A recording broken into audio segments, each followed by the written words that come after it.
इसके इस साइड पर आ जाएगा नेगेटिव चार्ज, और पॉजिटिव चार्ज को ये रिपेल करेगा तो यहाँ पर आ जाएगा पॉजिटिव चार्ज।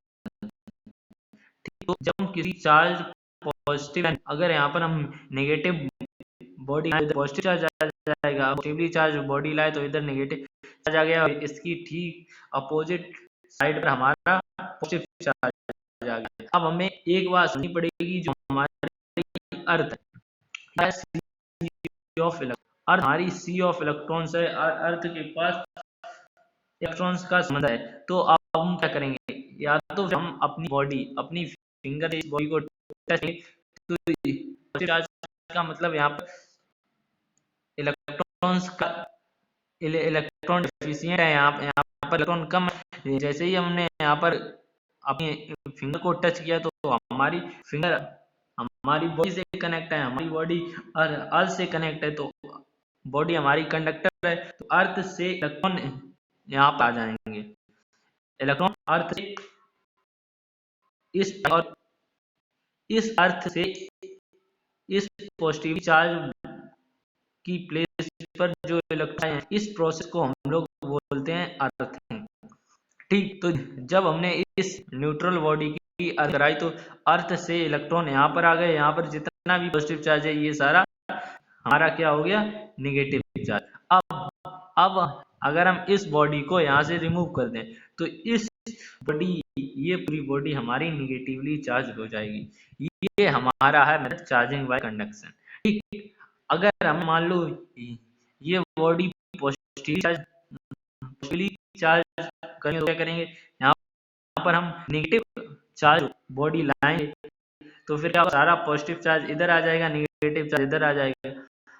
हम इसकी अर्थिंग कराएंगे तो मतलब एक्सेस इलेक्ट्रॉन, तो ये यहाँ से इलेक्ट्रॉन हमारे अर्थ में मूव कर जाएंगे। आपको पता होगा हमारे घर पर जो लाइट आती है उसमें 3 वायर होता है, हमारा लाइव वायर, दूसरा होता है हमारा न्यूट्रल वायर, और हमारा होता है अर्थ वायर। जो स्विच में सबसे मोटा होता है किसके लिए होता है, वो हमारा होता है अर्थ वायर। उसमें क्या होता है, वो हमारी किसी भी अप्लायंस की मेटल बॉडी से होता है। अर्थ वायर हमारी किसी भी मेटल अप्लायंस के, किसी भी इलेक्ट्रिकल अप्लायंस की मेटल बॉडी से कनेक्ट होता है। इन केस अगर हमारा लाइव वायर इस मेटल की बॉडी में टच हो जाता है तो फिर, और इस मेटल की बॉडी को अपने हाथ से टच देते हैं तो फिर क्या होगा, जो ये हमारा अर्थ वायर है ये कॉपर से बना होता है, और ये अर्थ वायर डायरेक्ट हमारे घर के बाहर ग्राउंड के अंदर एक इस तरह की कॉपर की प्लेट के ऊपर, ये आयरन की प्लेट के ऊपर कॉपर को रैप किया जाता है। इस तरह का एक स्ट्रक्चर अर्थ के नीचे दबा होता है, और पूरा कॉपर वायर से कनेक्ट होता है। तो जैसे ही मेटल बॉडी में करंट आया तो फिर ये, और हमारी बॉडी भी इसको टच कर रही है, तो ये करंट सीधा इस अर्थ से होकर अर्थ में चला जाएगा, करंट को नहीं लगा। इसी प्रकार हम जिस भी हमें अर्थिंग होती है वहां पर करंट लगे चांसेस बहुत कम हो जाते हैं, क्योंकि जैसे ही लाइव वायर किसी मेटल की बॉडी को, किसी इलेक्ट्रिकल अप्लायंस की मेटल बॉडी को टच करेगा तो डायरेक्ट वो पूरा करंट अर्थ में चला जाएगा, क्योंकि हमारी बॉडी के कंपैरिजन में ये copper wire waiter cutting agent है। तो फिर सारी बात है, जो कंडक्टिंग एजेंट होगा इलेक्ट्रॉन उसी की थ्रू फ्लो करेंगे। अगर यहाँ बुट रखें तो नहीं बुट पर फ्लो करेंगे, ऑफ कोर्स वो हमारे कॉपर पे फ्लो करके डायरेक्ट अर्थ में चले जाएंगे। ये तो हमारी जानकारी। अब हम बात करते हैं हमारी प्रॉपर्टीज ऑफ चार्जेस की, जो कि एक खास इंपॉर्टेंट टॉपिक है, basic properties of electric charge. Charge की कौन कौन सी प्रॉपर्टी होती है? पहली चार्ज की प्रॉपर्टी है हमारी कौन सी, एडिटिविटी ऑफ चार्ज। पहली प्रॉपर्टी कौन सी है, एडिटिविटी ऑफ चार्ज। इसमें क्या होता है, मान लो ये कोई हमारी बॉडी है, ये है +2q चार्ज, ये है +3 क्यू चार्ज, यहाँ पर +5 क्यू चार्ज, ये -10 क्यू चार्ज, ये हमारा +15 क्यू चार्ज। अब हमें निकालना इस पूरी बॉडी पर नेट चार्ज कितना है। नेट चार्ज कितना है, तो हमारा नेट चार्ज कैसे निकलेगा? नेट चार्ज हमारा निकलेगा एडिटिविटी ऑफ चार्ज को यूज करके। एडिटिविटी ऑफ चार्ज कहती है कि the net charge present on any body is the additive is the algebraic sum of all the charges present in that body. Additivity of charge states that the net charge involved in any body or the net charge present in any body is the algebraic sum of all the charges present in that body. अगर हम इस body की बात करें तो इस body पर net charge कितना होगा, तो हमारा नेट चार्ज होगा -2q +3q +5q +15q +15q -10q। अगर हम इसको ऐड करें 10 to 12 -12q, 15 और 5 23 +23q, तो हमारा नेट चार्ज कितना आया 11q। उम्मीद है यहाँ तक प्रॉब्लम होनी नहीं चाहिए। Any doubt?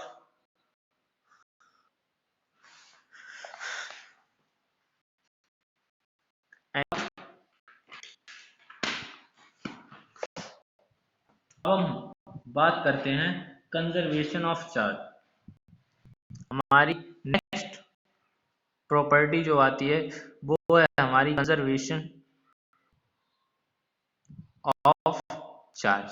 ठीक, तो ये प्रॉपर्टी क्या स्टेट करती है? ये प्रॉपर्टी स्टेट करती है the net charge of any system remains constant। Conservation of charge ये स्टेट करता है कि द नेट चार्ज किसी भी सिस्टम पर है वो कांस्टेंट रहता है। इसको हम दूसरे वे में ऐसे डिफाइन कर सकते हैं, charge can neither be created nor be destroyed. इस हम कंजर्वेशन ऑफ चार्ज को दो डेफिनेशन से डिफाइन कर सकते हैं। पहली डेफिनेशन है the net charge of any isolated system remains constant. Isolated का मतलब वो सिस्टम किसी उस सिस्टम पर एनवायरनमेंट का कोई इफेक्ट नहीं होना चाहिए। उस सिस्टम में जो नेट चार्ज है वो पूरा वो कांस्टेंट रहता है। मान लो ये है हमारा कोई एक सिस्टम, इसमें दो बॉडीज हैं, हमने इनको रख दिया। एक बॉडी पर +2q चार्ज आ गया तो दूसरी बॉडी पर -2q चार्ज आएगा। ठीक, ये है हमारा कंजर्वेशन ऑफ चार्ज। अब हमारी नेक्स्ट इंपॉर्टेंट प्रॉपर्टी आती है क्वांटाइजेशन ऑफ चार्ज। ठीक, ये प्रॉपर्टी क्या स्टेट करती है? दिस प्रॉपर्टी स्टेट्स दैट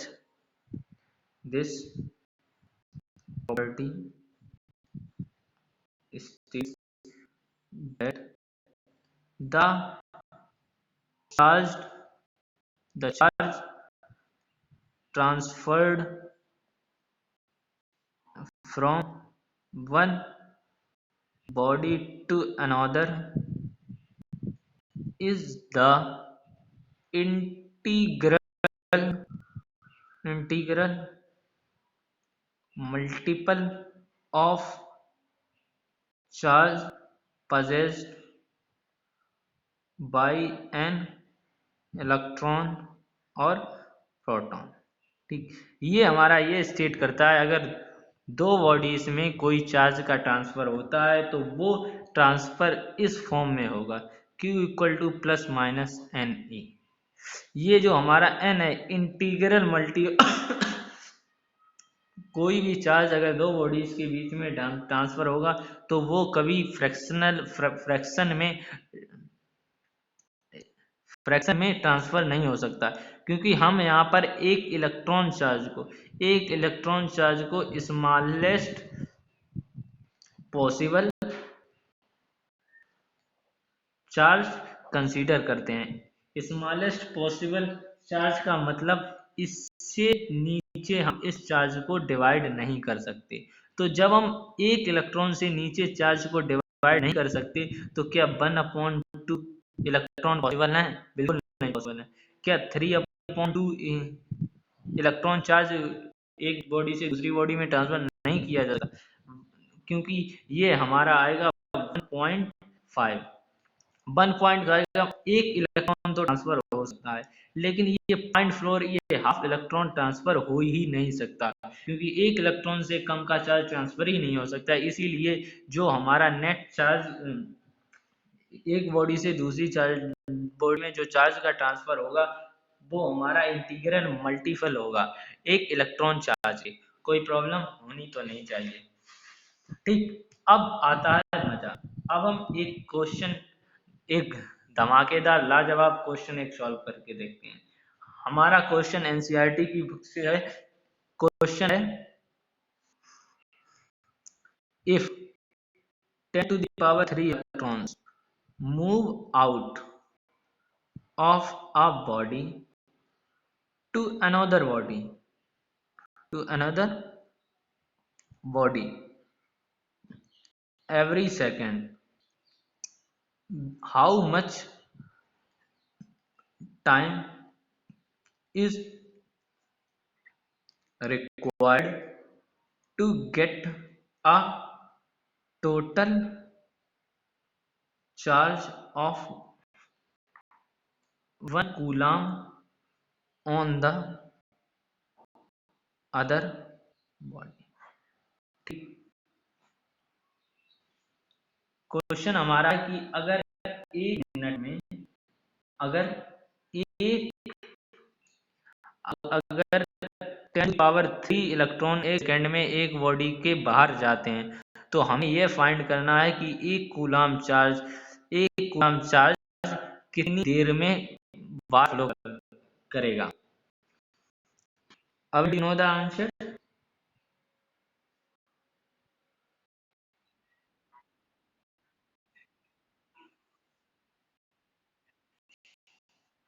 नहीं, देखिए 1 कूलाम चार्ज में कितने इलेक्ट्रॉन होते? 1.6 into 10 to the power 1.6 into 10 to the power -19।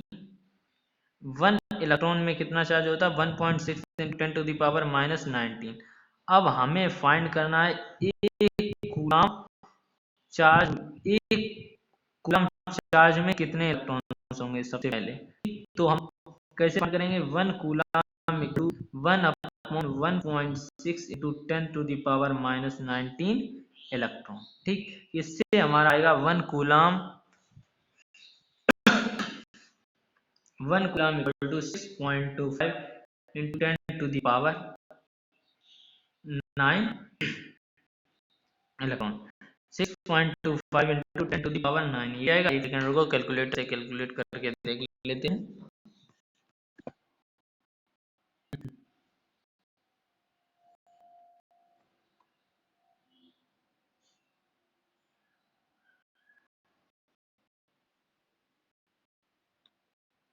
One divide 1.6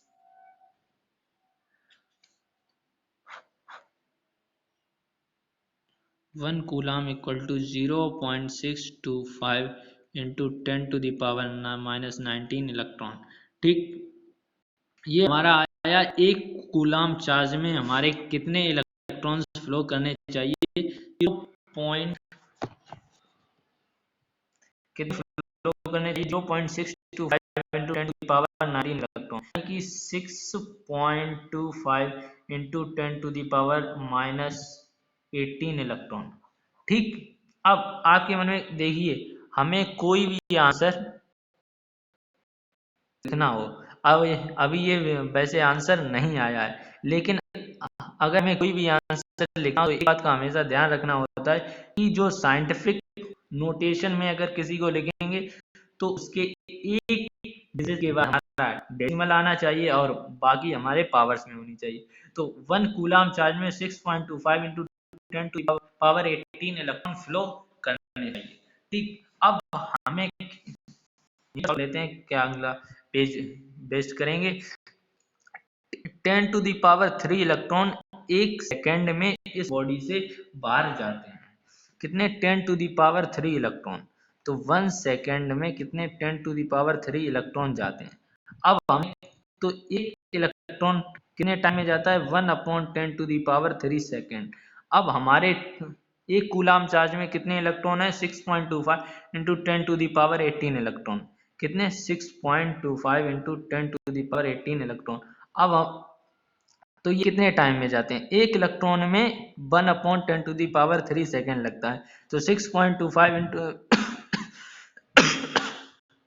into 10⁻18 में कितने इलेक्ट्रॉन्स, कितना टाइम लगेगा? तो ये कितना लगेगा? 1/10⁻³ इंटू 6.25 इंटू 10⁻18 सेकेंड। ठीक, अब हम इसको कैलकुलेट कर लेंगे तो कितना आएगा? 6.25 इंटू 10⁻18 - 3 15 सेकेंड। ठीक, कितना टाइम लगेगा एक कूलाम चार्ज को इस स्पीड से बाहर निकलने में? कोई समस्या? Any doubt?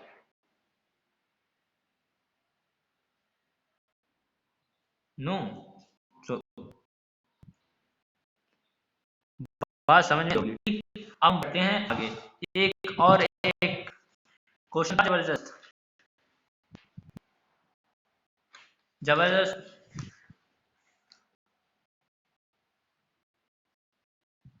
अब हम एक क्वेश्चन कर लेते।